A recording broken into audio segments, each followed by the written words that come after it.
اور یقین مانیے یہ میڈیا اس وقت وہ شیطانی میڈیا ہے جو کہ شیطان ہی کے کردار کو ادا کر رہا ہے۔ بظاہر تو مجھے لگتا ہے کہ میں نے صرف ایک انگلی دبائی، اس کو آگے شیئر کر دیا۔ میں بظاہر صرف ایک لائک دیتا ہوں، لیکن یہ مت سوچے کہ یہ ایک لائک ہے۔ ایاک نعبد و ایاک نستعین۔ کسی بھی قوم کے مورال اور کسی بھی قوم کی سوچ کو تبدیل کرنا، اسپیشلی اس وقت، اب اس ٹائم جنگوں کی کیفیت بالکل بدل چکی ہے۔ شاید کہ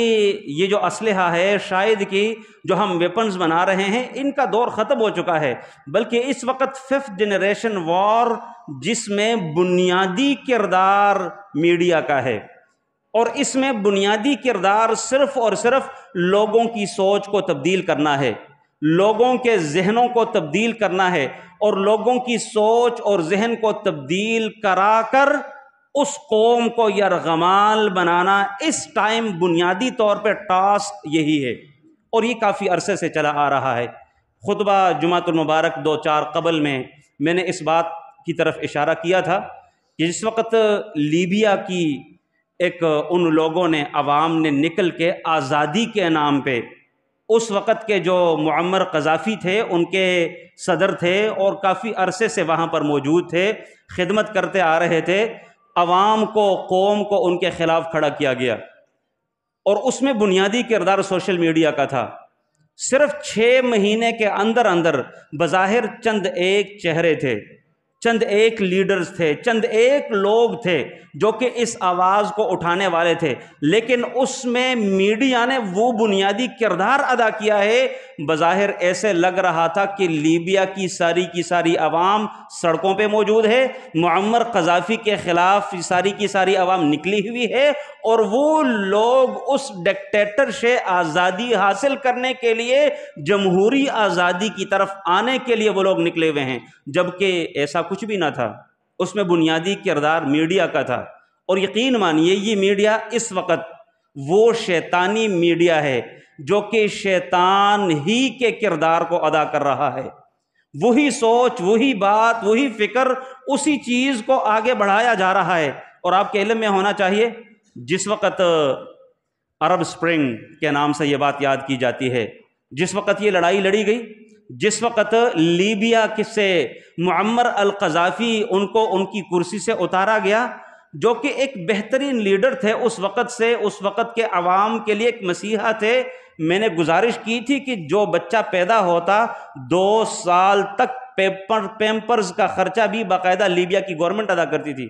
یہاں تک وہاں کی سڑکیں دیکھے،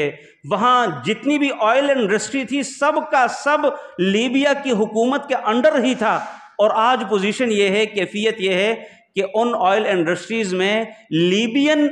جسٹ صرف اور صرف ایک ورکر اور مزدور کے طور پہ کام کرتے ہیں، باقی وہ سب کچھ دوسروں کے ہاتھوں میں ہے۔ اور اس موقع کے اوپر باراک اوباما نے،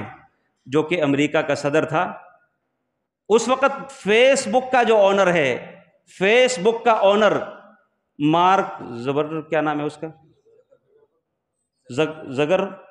زگربرگ، ان کو باقاعدہ طور پہ انوائٹ کیا وائٹ ہاؤس میں، اور ان کا شکریہ ادا کیا اس بنیاد پہ کہ آپ نے لیبیا کی جنگ میں بڑا بنیادی کردار ادا کیا ہے۔ یہاں سے اندازہ لگائیں کہ یہ مطلب اس وقت جو جنگ ہے وہ جنگ کے پینترے بدل چکے ہیں، جنگ کی ترتیب بدل چکی ہے۔ خدا را، میں بار بار یہ گزارش کرتا ہوں، سوشل میڈیا کی باتوں کے اوپر کان نہ دھریں، سوشل میڈیا کی باتوں کے اوپر بنیاد نہ بنائیں، بلڈنگز نہ بنائیں، سوشل میڈیا کی باتوں کے اوپر آپ لوگ اپنی سوچ نہ بنائیں، اور اس سوچ کو لے کے پھر ہم باقاعدہ طور پہ باہم مشت و گریبان بھی ہوتے ہیں۔ صرف اور صرف قرآن کی یہ ایک آیت یاد رکھیں، اللہ تعالیٰ نے سورۃ الحجرات میں فرمایا، ان جاءکم فاسق بنبأ فتبینوا، اگر کوئی فاسق تمہارے پاس کوئی خبر لے کے آئے تو تم اس خبر کی تحقیق کر لیا کرو۔ فتبینوا، اب سوال میرا یہ ہے، یہ جو سوشل میڈیا کے اوپر ایک خبر آئی، یا واٹس ایپ کے اوپر، یا دیگر جو بھی سورسز ہیں، ان کے اوپر جو بھی خبر آتی ہے، مجھے کیا پتا کہ یہ لوگ کون ہیں، پیچھے سے ان کے تانے بانے کہاں ملتے ہیں، ان کی بھاگ ڈور کون ہلا رہے ہیں، ان کے پیچھے لوگ کون ہیں۔ اللہ کی قسم یہ جنگ کا ایک حصہ ہے۔ جیسے کہ باراک اوباما نے اس موقع کے اوپر ان کا شکریہ ادا کیا جو کہ سوشل میڈیا کا، فیس بک کا آنر ہے، ان کو جب بلایا، ان کو وائٹ ہاؤس میں پروٹوکول کے ساتھ، یہاں سے ہمیں سبق سیکھنا چاہیے، کہیں ایسا نہ ہو کہ ہم اپنی کلاڑی سے اپنے پاؤں کو مارنے والے ہوں۔ اور یہی کردار جنگوں میں ادا کیا جاتا ہے۔ پیارے پیغمبر علیہ الصلاۃ والسلام نے فرمایا الحرب خدعہ، جنگ دھوکے کا نام ہے، جو شخص دھوکے میں زیادہ تیز ہوگا وہ شخص جیت جائے گا، جو شخص اگلے بندے کو ڈاج کرنے میں بڑا پلیئر نکلے گا وہی شخص کامیاب ہوگا۔ قوم کی حیثیت سے دیکھ لے، ریاست کی حیثیت سے دیکھ لے، لہٰذا ہمیں اپنے دو کان چار کرنے ہوں گے، اپنی دونوں آنکھیں ہمیں چار کرنی ہوں گی، جب تک کوئی ایسی خبر ایتھینٹک ذرائع سے میرے تک نہ پہنچے میں کسی بھی قسم کا تبصرہ نہ کروں۔ بظاہر تو مجھے لگتا ہے کہ میں نے صرف ایک انگلی دبائی، اس کو آگے شیئر کر دیا، میں بظاہر صرف ایک لائک دیتا ہوں، لیکن یہ مت سوچے کہ یہ ایک لائک ہے، یہ مت سوچے کہ صرف یہ ایک شیئر ہے، بلکہ در حقیقت میں ان لوگوں کے ایجنڈا کو پورا کرنے والا، ان کا ایک ورکر جو فری آف کاسٹ بیٹھا ہوا ہوں، وہ میں ان کے اغراض و مقاصد کو پورا کر رہا ہوں، اپنی کلہاڑی سے خود اپنے پاؤں کو مارنے والا ہوں، لہٰذا اپنے ریاست کے ساتھ کھڑے ہوں،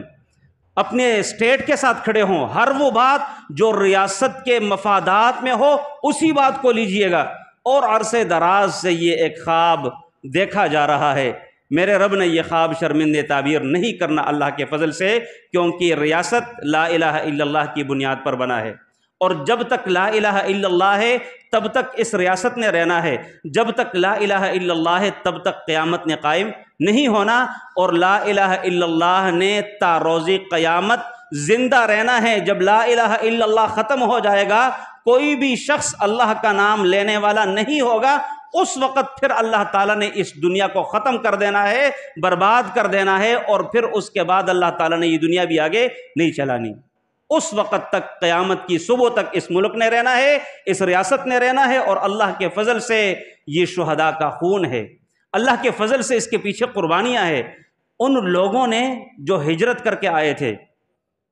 صرف لا الہ الا اللہ کی آواز پہ نکلے تھے، انہوں نے نہ لاہور کو دیکھا تھا، نہ اسلام آباد کو دیکھا تھا، نہ راول پنڈی کو دیکھا تھا، نہ پشاور کو دیکھا تھا۔ یہاں ہمارے اس پشاور میں کتنے لوگ ایسے ہیں جو کہ اس وقت ہجرت کر کے مائیگریٹ ہو کے یہاں پر رہ رہے، کیا انہوں نے پشاور دیکھا تھا؟ ان کو پتا تھا کہ پشاور جا کے ہم کہاں رہیں گے؟ جو کچھ ان کے پاس میسر تھا، ٹرینوں میں بیٹھے ہزاروں لاکھوں کی تعداد میں قتل کر دیے گئے تھے، اور یہ قیمت انتہائی مہنگی قیمت ہے۔ اللہ تعالیٰ نے اس قیمت کو کہیں بھی ضائع نہیں ہونے دینا۔ اللہ تعالیٰ سے دعا کرتے ہیں کہ اللہ تعالیٰ ہمیں سمجھنے اور عمل کرنے کی توفیق عطا فرمائے۔